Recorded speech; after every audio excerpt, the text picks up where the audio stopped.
It's your boy Benny. 2024 was the F-aroundest and the find-outingest of years, and it's not done yet. Just a reminder that when you're running a business, your goal should be the most customers. I run a business. My goal is the most possible customers. That's why we try as hard as we can to make our content entertaining and fun, and enjoyable to watch. And we love you, and we thank you for being part of our audience. This is the goal for any business. And if you're at a business of scale, like Bud Light, Harley Davidson, John Deere, Tractor Supply, selling chicken feed, your goal should be to stay the hell out of deeply controversial topics and issues, because you'll cancel pretty easily half of your potential customers. And it really doesn't matter what industry you're in. You just need to recognize that you should just play football or basketball or sell chicken feed or sell tractors or sell motorcycles. And not get involved in divisive politics is a good example from a couple of years ago, where a restaurant, it's like a small little towny restaurant, and that had some acclaim, called the Red Hen. They kicked out Sarah Sanders because she worked for Trump.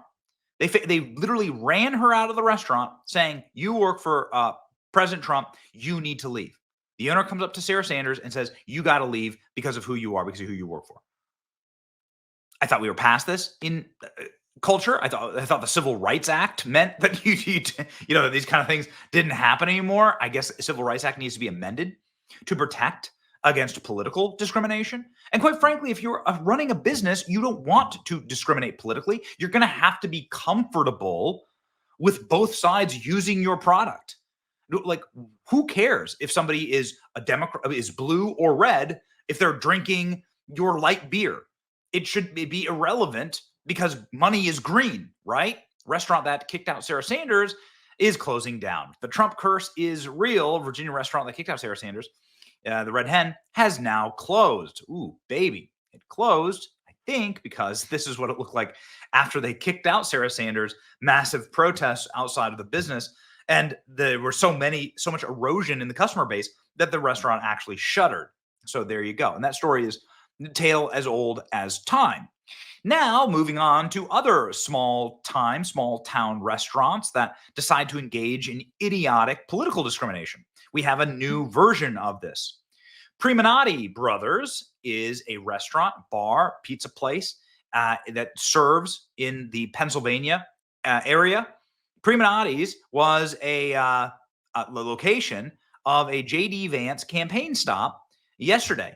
JD Vance campaign had approval to go to the Primanati Brothers restaurant before it was shut down by corporate. Now, this is crazy. Vance stood outside the building and greeted people, supporters there, taking selfies with them. So here's what happened. During a visit to North Versailles, Pennsylvania, the JD Vance campaign had gotten permission to host an event at a well-known Primanati Brothers sandwich shop. However, according to sources close to the campaign, the Ohio senator and vice presidential candidate were made to leave the location by higher-ups in the restaurant chain's corporate offices.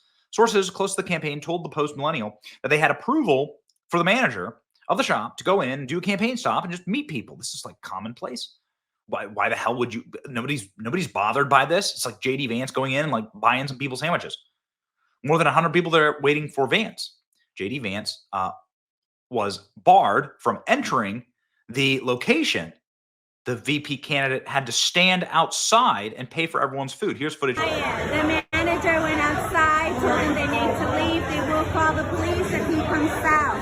Unfortunately, he cannot come in. So what's going to happen is that they're going to take down our name, all our information, so the next time the kitchen crew's running out, because everyone's canceling their orders.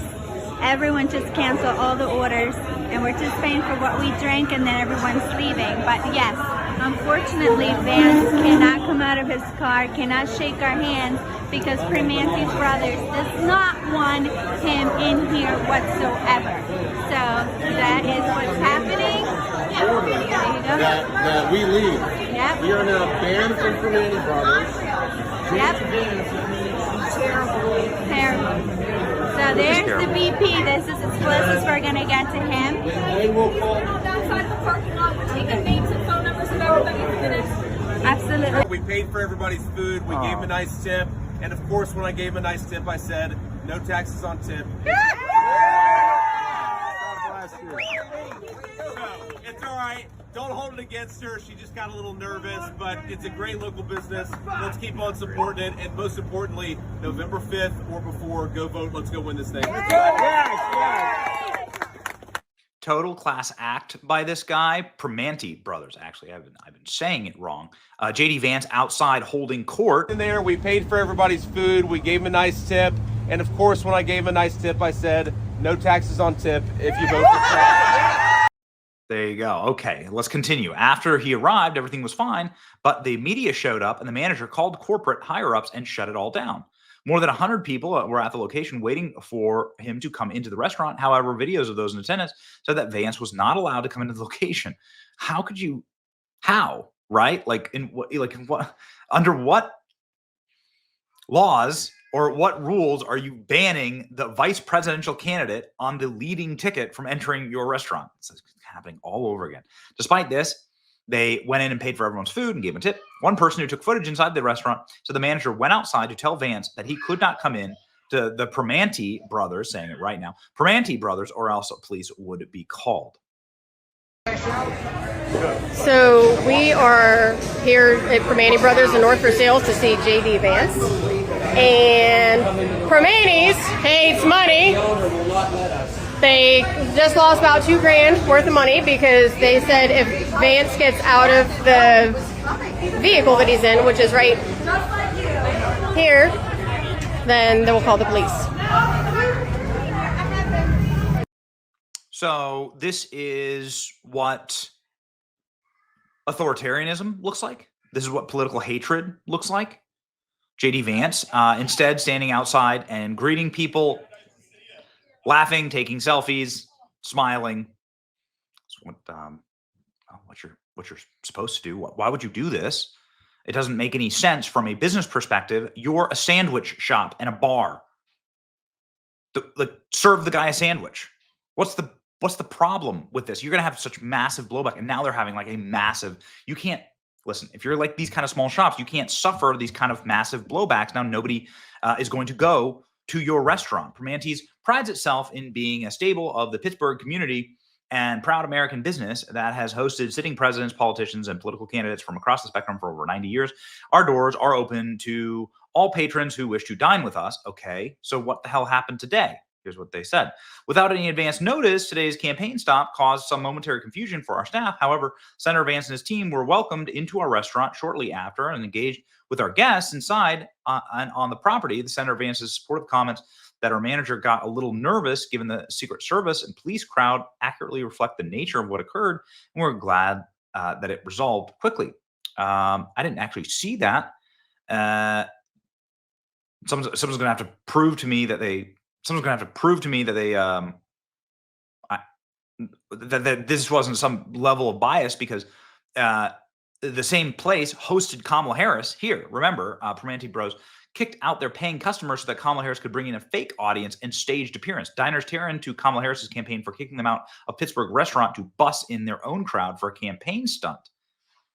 Very interesting. So obviously this brand is getting ripped to shreds here. This wasn't the first time Primanti Brothers was unkind to Trump supporters. Back in August, the sandwich shop's Pittsburgh location kicked out all customers for a Kamala Harris event. So obviously this seems to be a trend. I don't know anything. I didn't even know how to pronounce the business correctly, but I didn't know anything about the Red Hen either. I think that businesses like these need to shut down because they're, clearly in violation of American law. Like, you can't just discriminate against people based on their political party or their political beliefs. These are not allowed. You can file lawsuits against this kind of stuff. Primanti Brothers shut down the Vance campaign event, but kicked out customers to accommodate Kamala. Would you look at that? They're now trending on X and having a very, very bad day. A lot of the people are saying that they're lying. Primanti Brothers accused the U.S. Secret Service of not sending an advance site team before JD arrived. If that's true, it's a huge Secret Service scandal. Someone should look into it, or maybe they're lying. Let's go ahead and check the comments here. I failed to see an apology here. No tax on tips. Oh, so they locked the comments. Oh, no. They locked the comments? Really? Cowards. That's a telltale sign that you're lying. If you have one of these locations around you, I suggest never going there again. Wait until they apologize. Get down on your knees, apologize, right? And it's hard to not accept people when they apologize, but like say what went actually wrong. That you discriminated against JD Vance because you just don't like him, and then you discriminated against your customers because you like Kamala Harris. Okay, there you go. And then let the people decide, right? And when people decide, places like this go out of business very, very quickly, as we have seen. The Trump curse is real, ladies and gentlemen.